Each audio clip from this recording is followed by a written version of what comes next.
Welcome to Om Learning Classes. Today we have discussion about Amplitude Modulation Suppressed Carrier AMSE or Double Sideband Suppressed Carrier DSB-SC modulation technique. It is continuous wave amplitude modulation technique in which the modulating signal, which is your message signal, which is your baseband signal, which is low frequency signal, that is in analog form, and the carrier signal, which is high frequency signal, both the signal are multiplied by product modulator, and the multiplication provides the amplitude variation in carrier wave in accordance to instantaneous value of modulating signal. The very important point here we have the amplitude variation is in the carrier signal, and that is with respect to instantaneous value of modulating signal. Now we have mathematical representation for input side, that is your transmitter side. Here we have three signals, one is modulating, second is carrier signal, and multiplication of both signal is your DSB-SC modulated signal. So in modulating signal we have empty modulating signal. The modulating signal can be represented in frequency domain representation by taking Fourier transform. The Fourier transform representation can be according to your angular frequency or according to your operating frequency. So here I take both domains, that can be your angular frequency domain and also with respect to your operating frequency domain, so that you get the exact difference. The first signal is your modulating signal.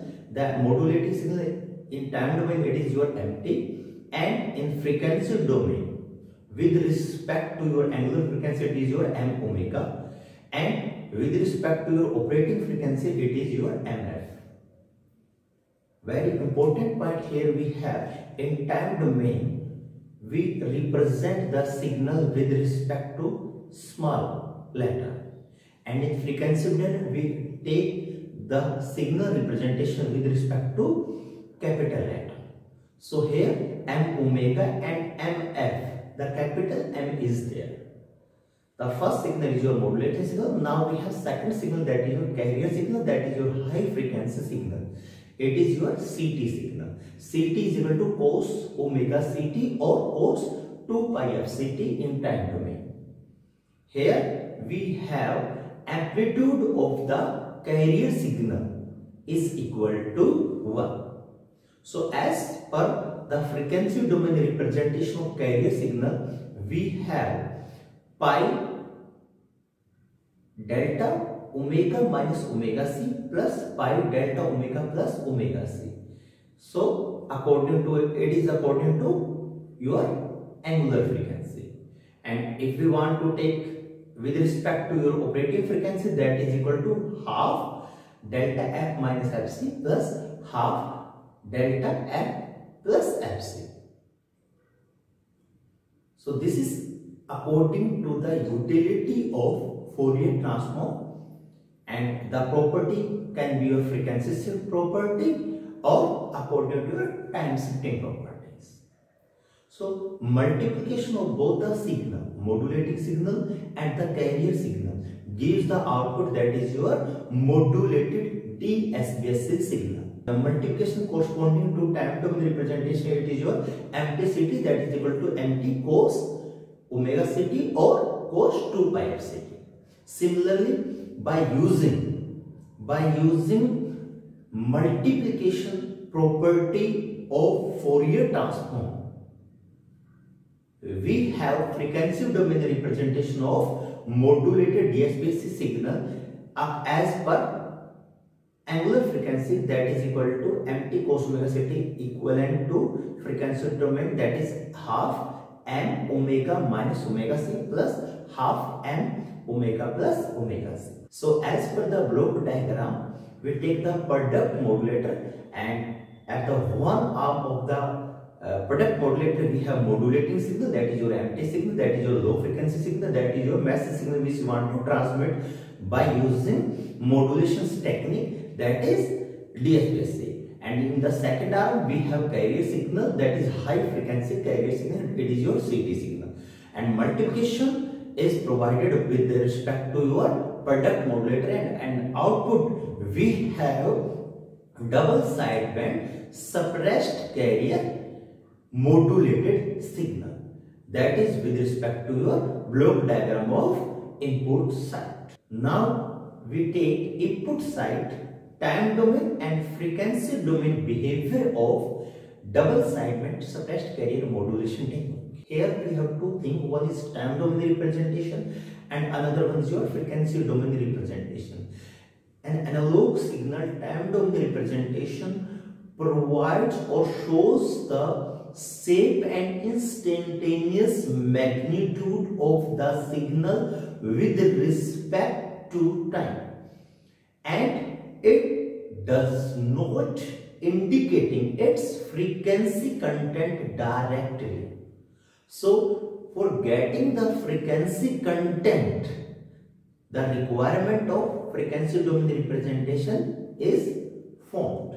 So frequency domain representation of analog signal shows the frequency content but does not, and again very important point, the frequency domain behavior does not necessarily indicate the shape of the waveform. So for getting the more outcome with respect to the property of modulated signal, both time domain representation and frequency domain representation are utilized. Now as per our mathematical representation, we have three signals. One is modulating signal, another one is carrier signal, and third one is your modulated signal. The modulating signal is your low frequency signal and is restricted up to B Hertz bandwidth. It is your operating bandwidth. And the second signal is your carrier signal. Carrier signal is CT signal, that is equal to cos 2 pi FCT, and their operating high frequency carrier signal is your FC.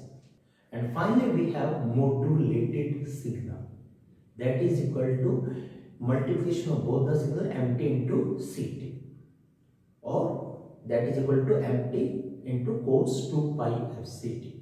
As per time domain and frequency domain representation, we have key observation or characteristics from the input side for DSB-SC technique.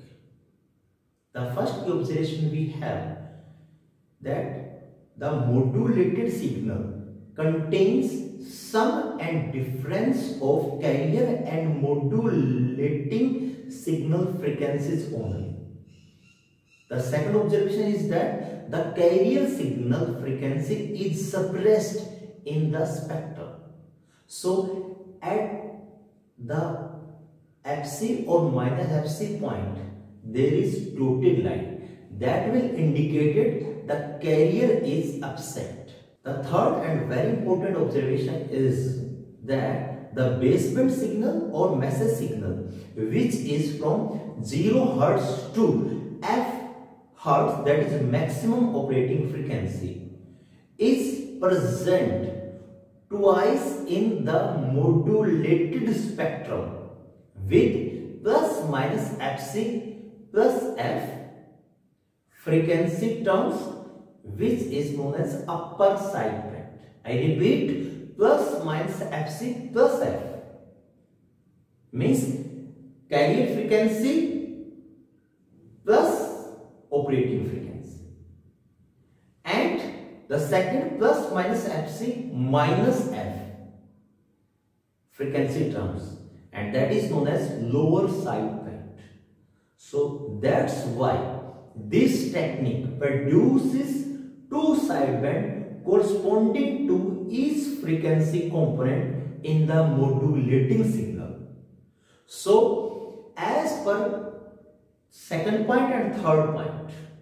We have two sideband, upper sideband and lower sideband in the modulated signal, and thus another point, the carrier signal frequency is absent in the modulated spectrum.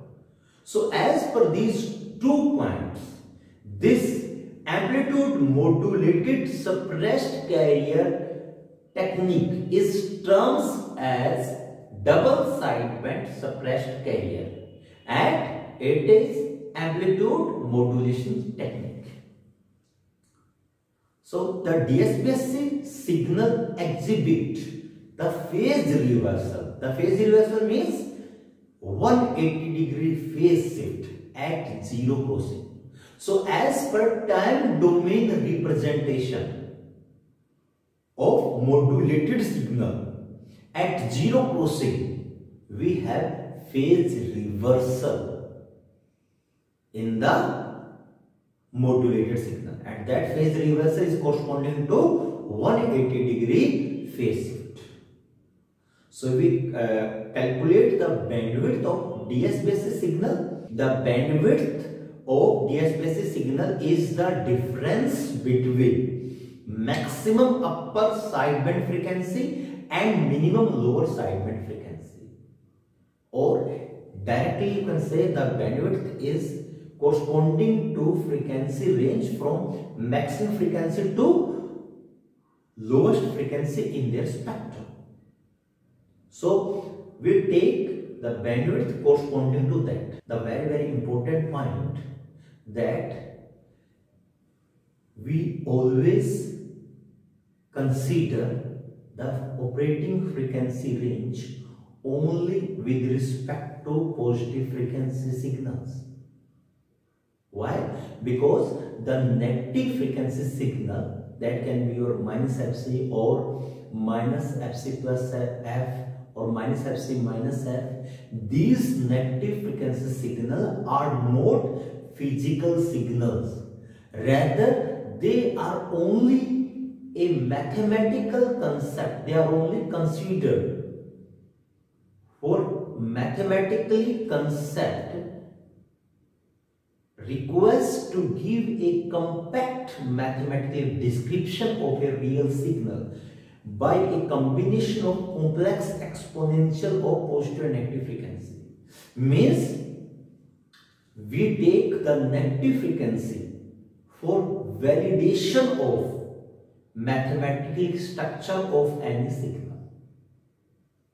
But these are not physical signal in reality. So the very important point, you always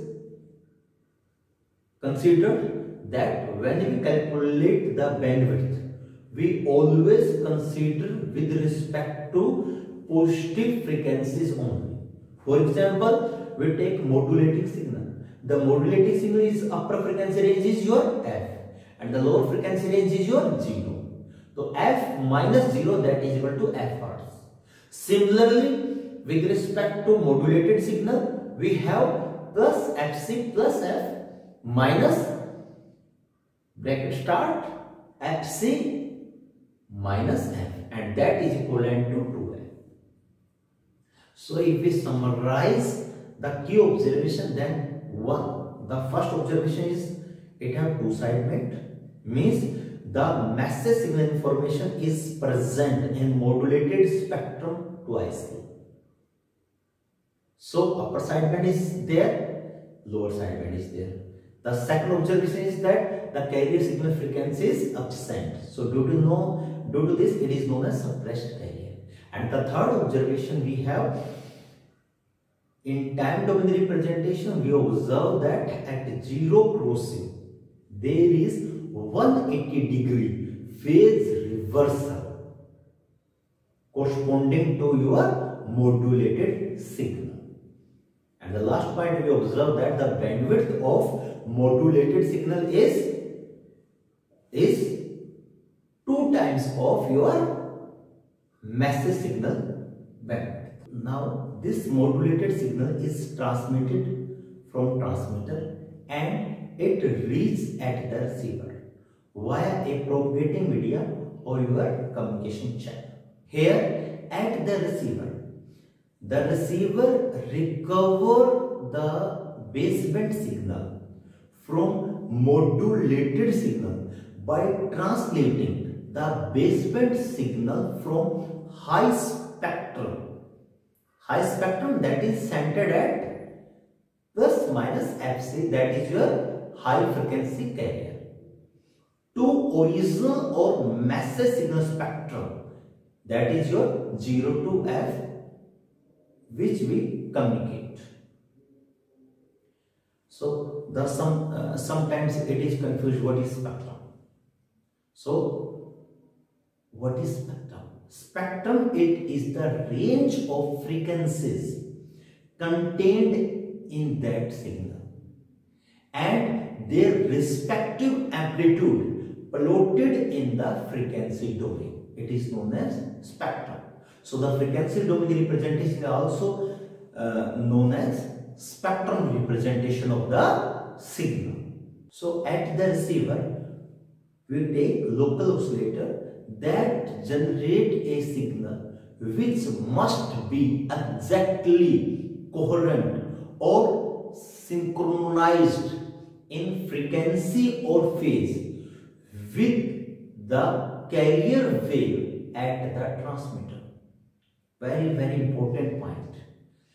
The signal generated by the local oscillator which is at the receiver, and that signal is corresponding to the frequency and phase with respect to the carrier signal which was utilized at the transmitter. So due to utilizing of local oscillator signal which is coherent with respect to frequency and phase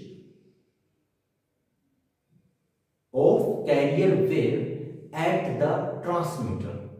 So this method of recovery of modulating signal is known as synchronous or homodyne or coherent detection, and the demodulator is known as synchronous demodulator. This local oscillator signal and modulated signal are multiplied as per the block diagram of the receiver, and both the signals are multiplied by using product modulator, and with respect to their multiplications and by utilizing the low pass filter, the low pass filter have the cutoff frequency corresponding to your highest modulating signal frequency.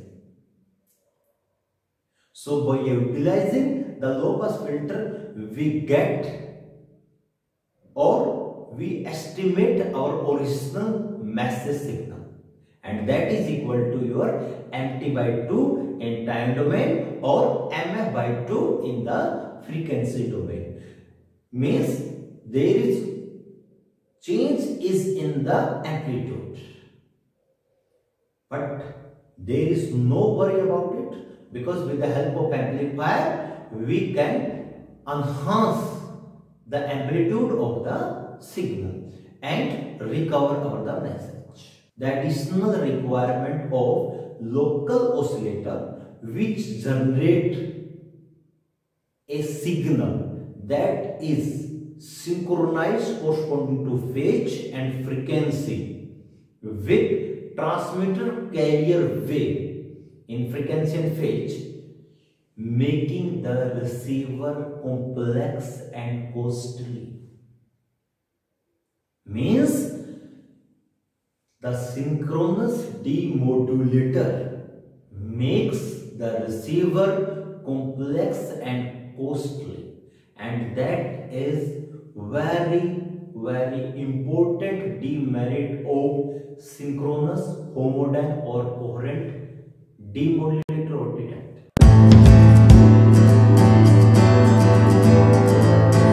Thank you very much for your precious time, and please subscribe this channel for getting regular updates.